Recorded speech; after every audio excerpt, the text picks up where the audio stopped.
Aujourd'hui, nous allons voir le terrorisme au Canada et ses effets secondaires sur la population.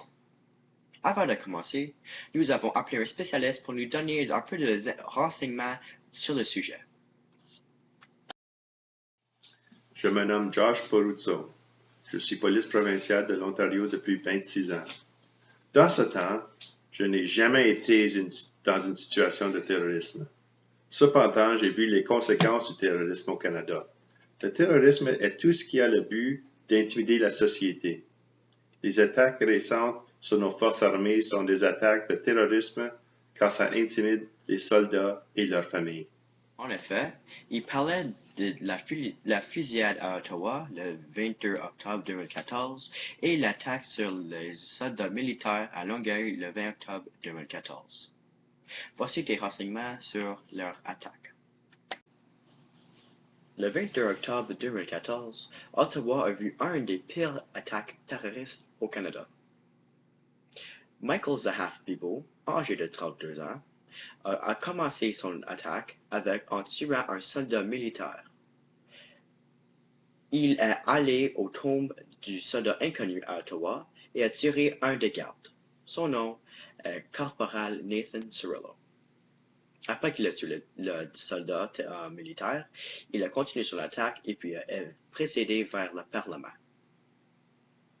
Peu après son entrée, il a été tué par un garde de sécurité, le sergent d'armes Kevin Vickers. Et comme ça, l'attaque terroriste est finie, peu après qu'il a commencé.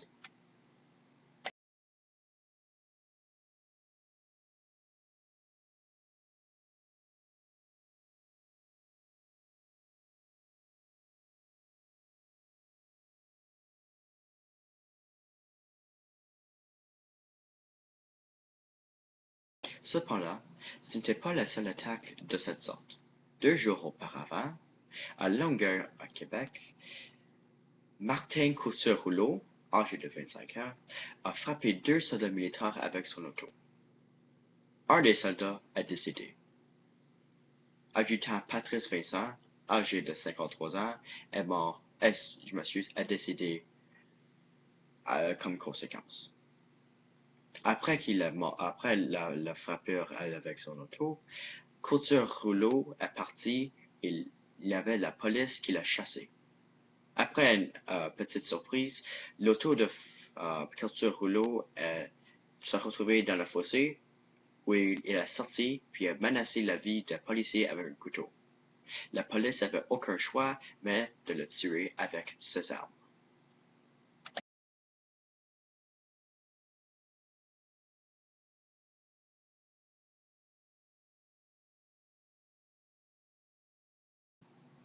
Mais comment est-ce que les deux attaques sont reliées? La réponse est que les deux attaqueurs étaient les musulmans. Nous croyons que les deux étaient aussi des extrémistes musulmans, c'est-à-dire qu'ils vivaient par le Coran puis ils vivaient très extrémistes. Un mois auparavant, le 21 septembre 2014, le chef d'un groupe extrémiste a dit d'attaquer toutes les forces militaires ou policières au pays afin de gagner le terroriste. Est-ce que ça a fonctionné? Ben oui. Le gouvernement militaire a fait certain que tous ses membres qui sont couramment en train de servir pour le pays, de ne pas mettre leur uniforme pendant qu'ils ne sont pas au travail. Donc, est-ce que le militaire fait intimider par ce geste? Oui. Donc, le but est achevé par ces deux terroristes. Évidemment, le terrorisme a des effets graves sur la vie de ceux impliqués. Cependant, il y a aussi des effets secondaires que beaucoup de personnes ne voient pas. Par exemple, il y a quelque temps, nous avons eu une caméra secrète qui a suivi 2 jeunes filles qui revenaient de l'école un jour. Ce qu'ils disent et font envers tous ceux qui sont d'héritage musulman est extraordinaire. Voici les aventures qu'ils ont poursuivies. Oh, il y a un nouvel élève dans ma classe. Il me tanne tellement. Pourquoi? Ben, il veut la Corée. Oh, pourquoi tu peux pas juste rester son prof? Exactement. Regarde elle est tellement laide. Qu'est-ce qu'elle pense? Une musulmane, elle a peut-être une bombe. Elle travaille pour le ISIS. Excusez-moi. Je suis une citoyenne canadienne. Je m'habille de façon traditionnelle parce que j'ai des origines pakistanaises, mais je ne suis pas un terroriste qui malinterprète le Coran. Je suis paisible. Et ça, c'est mon héritage. Tu veux juste mettre fin à les militaires et le gouvernement canadien. Il y a très peu d'extrémistes au Canada, et j'en suis pas une. Cela, c'est des préjugés et des stéréotypes. Je n'apprécie pas que vous m'accusez des choses. Je ne le fais pas. Je suis une personne paisible, et ça, c'est mon pays maintenant. Ok, laissez toute seule et nous serons tout contents. Vous n'avez aucune raison d'avoir peur. Je ne vais jamais vous faire du mal. Ça sert encore, j'appelle la police. Allons bien.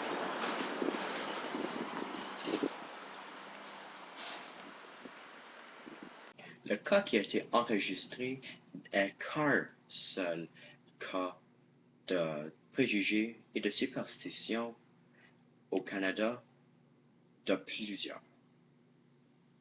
Donc, évidemment, les effets secondaires sur le terrorisme est bien là et présent dans la société d'aujourd'hui.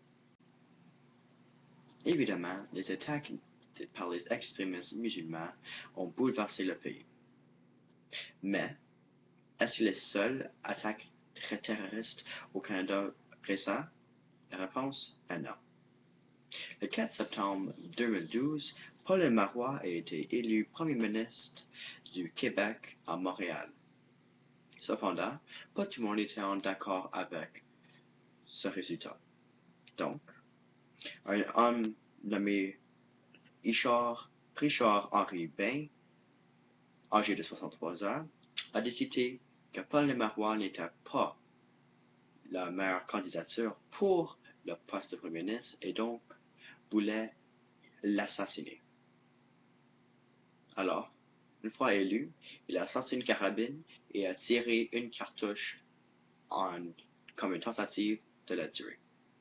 Mais, parce que la carabine n'était pas de bonne qualité, la cartouche a manqué Pauline, la cible, et a frappé deux techniciens, nommés Denis Blanchette et Dave Courage. Le premier, Blanchette, a été tué par la cartouche, et le deuxième, Courage, a été blessé, mais il n'est pas mort. Alors, pourquoi est-ce que c'est un attaque terroriste?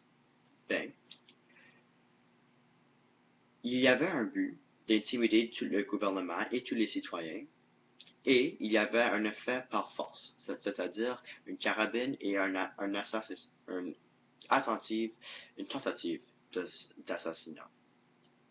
Donc, c'est sous la qualification une tentative pour la mort de Paul Marois.